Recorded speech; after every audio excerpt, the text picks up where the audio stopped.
के अलावा एक अन्य बहुत महत्वपूर्ण प्रकार का बड़े आकार का स्थायी दुकान श्रृंखला भंडारों के रूप में पाया जाता है। श्रृंखला भंडारों को कई बार बहुसंख्यक दुकानें भी कहा जाता है। ये वो दुकानें होती हैं जहां पर उत्पादक या निर्माता अपनी वस्तुओं को बेचने के लिए एक ही नाम से अलग अलग शहरों या अलग अलग जगहों पर कई दुकानें खोलते हैं। आपने कई सारे फास्ट फूड चेन यानी श्रृंखलाएं, कई जूतों के ब्रांड के निर्माता, ऐसे कई अन्य उदाहरण देखे होंगे जिनमें एक ही नाम से एक ही प्रकार के वस्तुओं की दुकानों की श्रृंखलाएं होती हैं जो अलग अलग जगहों पर फैली होती हैं। ये दुकानें बड़ी जनसंख्या वाले क्षेत्रों में स्थित होती हैं जहां काफी संख्या में ग्राहक मिल जाते हैं। इनकी भावना ग्राहकों को उनके आवास या कार्यस्थल के समीप सेवाएं प्रदान करना होता है, ना कि उन्हें एक केंद्रीय स्थान पर आमंत्रित करना। ऐसे दुकानों में सभी इकाइयों के लिए यानी सभी इनके दुकानों के लिए उत्पादन व क्रय करना इनके एक मुख्यालय से होता है। यानी इनका एक मुख्यालय बनाया जाता है जो एक केंद्रीकृत तरीके से सभी दुकानों के लिए कच्चे माल या वस्तुओं या उत्पादों का क्रय करते हैं और वहां से इसे विभिन्न दुकानों में पहुंचाया जाता है उनकी आवश्यकताओं के अनुसार। इससे इन भंडारों के परिचालन व्यय में बचत हो जाती है। प्रत्येक दुकान का प्रबंधन एक शाखा प्रबंधक करते हैं जो कि दिन प्रतिदिन के कार्यों की देखरेख करते हैं। ये बिक्री, नगद जमा व माल की आवश्यकता आदि के से जुड़ी हुई प्रतिदिन की सूचनाएं मुख्यालय तक पहुंचाते हैं। मुख्यालय ही इन सभी शाखाओं का नियंत्रण करते हैं तथा नीति निर्धारण भी करते हैं। इन दुकानों पर वस्तुओं का मूल्य एक ही होता है, यानी कि यदि आप इस प्रकार की दुकानों में चाहे एक जगह पर जाएं या किसी दूसरे शहर में या किसी दूसरी जगह पर जाएं तो उस वस्तु का मूल्य सभी जगहों पर आपको एक जैसा ही मिलेगा। माल के विक्रय से प्राप्त राशि को प्रतिदिन स्थानीय बैंक में मुख्यालय को प्रेषित किया जाता है। इस प्रकार के व्यापार का लाभ यह है कि बड़े पैमाने पर काम करने से ये अपनी लागत को कम कर पाते हैं। दूसरा, ये मध्यस्थों को समाप्त कर पाते हैं। अब मान लीजिए कोई जूता बनाने वाली कंपनी या फैक्ट्री है। यदि वो जूतों का उत्पादन करके उसे मध्यस्थों के जरिए छोटे छोटे दुकानों तक पहुंचाते हैं तो उन्हें मध्यस्थों का लाभ भी देना पड़ता है। लेकिन इसके विपरीत यदि यह फैक्ट्री खुद अपनी दुकानों की श्रृंखलाएं खोल लें तो मध्यस्थों को समाप्त करके ये खुद के लिए भी लाभ को अधिक रख सकते हैं व उपभोक्ताओं के लिए भी मूल्य को कम कर सकते हैं। इनका तीसरा लाभ यह है कि इस प्रकार के भंडारों में सभी विक्रय नगद में होते हैं तो इसमें कोई अशोध्य ऋण का अवसर नहीं रहता। किसी प्रकार के उधार ना होने से बकाया राशि का भी जोखिम नहीं रहता। इस प्रकार की श्रृंखलाओं में वस्तुओं का हस्तांतरण भी बड़ी सरलता से होता है। अर्थात यदि किसी एक दुकान में वस्तुओं की कमी है, वहीं किसी दूसरी दुकान में वस्तुओं की अधिक मात्रा है जो बिक नहीं रही, तो वहां से वस्तुओं को इधर की दुकान में हस्तांतरित किया जा सकता है। अंत में इनका एक लाभ यह भी है कि ऐसे में कंपनी के जोखिम का बिखराव हो जाता है।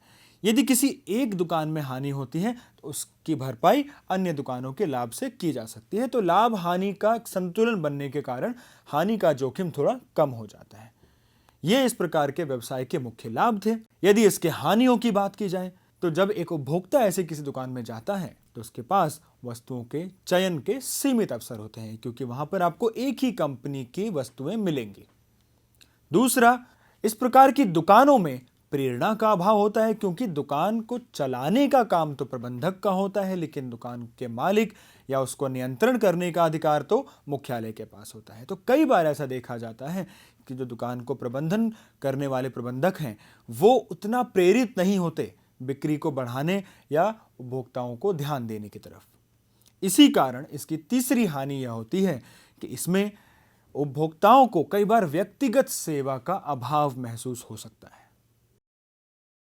ये दो मुख्य प्रकार के बड़े आकार के स्थायी दुकान हमने देखे। इसके अलावा कुछ अन्य विशेष प्रकार की स्थायी दुकानें हैं जो होती तो बड़े आकार की ही हैं लेकिन उनका स्वरूप थोड़ा अलग होता है, जैसे कि डाक आदेश गृह। डाक आदेश गृह दरअसल एक ऐसी व्यवस्था है जहां पर विक्रेता कोई दुकान ही नहीं रखते। ये केवल अपना भंडार गृह रखते हैं जहां पर ये अपनी वस्तुओं का भंडारण करते हैं और ये वस्तुओं की बिक्री ग्राहकों से प्रचार के जरिए पहले तो संपर्क साधते हैं, ये बड़े पैमाने पर प्रचार करते हैं ताकि ग्राहकों को पता लगे इनके वस्तुओं के बारे में। फिर ये फ़ोन, इंटरनेट आदि के माध्यम से संपर्क साधते हैं और उन्हें अपनी वस्तुओं की खरीद के लिए मनाने की कोशिश करते हैं। जब ग्राहक वस्तुओं को खरीदने के लिए तैयार हो जाते हैं तो फिर बारी आती है भुगतान की। अब जहाँ तक भुगतान का संबंध है, यहाँ भी इनके पास कई विकल्प होते हैं, जैसे कि कई बार ये ग्राहकों से पूरा भुगतान अग्रिम रूप में मांग लेते हैं, यानी जब ग्राहक पहले इन्हें पूरी राशि का भुगतान करते हैं, फिर ये डाक आदि के सहारे वस्तुओं को उनके पास पहुंचाते हैं। दूसरा विकल्प यह है, इस व्यवस्था में वस्तुओं को डाक से भेजा जाता है तथा ग्राहकों को उनकी सुपुर्दगी तभी की जाती है जब ग्राहक वहीं पर उसका पूरा भुगतान कर देते हैं। तो इस प्रकार हमने देखा कि डाक आदेश गृह बिना किसी स्थायी दुकान के या स्थल के ग्राहकों से संपर्क साध कर उन्हें वस्तुओं की बिक्री करने की कोशिश करते हैं। अब इसका लाभ तो यह है कि ऐसे में सीमित पूंजी की आवश्यकता होती है, क्योंकि आपकी कोई दुकान या कोई स्थिर स्थल नहीं है। दूसरी तरफ मध्यस्थों की समाप्ति भी हो जाती है, क्योंकि उत्पादक सीधा ग्राहकों से संपर्क साधती है, तो उसके कारण लागत में भी बचत होती है, वह उपभोक्ताओं के लिए भी वस्तुएं थोड़ी सस्ती पड़ती हैं। तीसरा लाभ यह है कि इस प्रकार के व्यवसाय में एक विस्तृत क्षेत्र तक सेवाएं दी जा सकती हैं, क्योंकि किसी एक जगह पर दुकान खोलकर बैठने की सीमा नहीं है। वह इसमें भी, जैसा कि हमने देखा, भुगतान तुरंत हो जाता है, तो किसी प्रकार के अशोध्य ऋण की भी संभावना नहीं रह जाती। इन लाभों के अलावा इस प्रकार के व्यवसाय की भी कुछ सीमाएं हैं, जैसे कि ग्राहकों के लिए इसमें व्यक्तिगत संपर्क बिल्कुल भी नहीं होता, केवल एक फ़ोन आदि के माध्यम से वो उत्पादक से जुड़ते हैं। इसके अलावा क्योंकि सामान या वस्तुएं डाक के माध्यम से भेजी जाती हैं, तो कई बार सुपुर्दगी यानी डिलीवरी में विलंब हो जाता है। इसमें उधार की सुविधा भी ग्राहकों को नहीं मिलती। वह अंत में इस प्रकार के व्यवसाय में सबसे ज़्यादा प्रवर्तन लागत लगानी पड़ती है। प्रवर्तन यानी प्रचार करने में लगने वाली लागत, क्योंकि जब तक ये व्यवसायी प्रचार नहीं करेंगे ग्राहकों को पता ही नहीं चलेगा, क्योंकि इनके पास कोई स्थिर दुकान या जगह नहीं है। तो ये थे डाक आदेश गृह।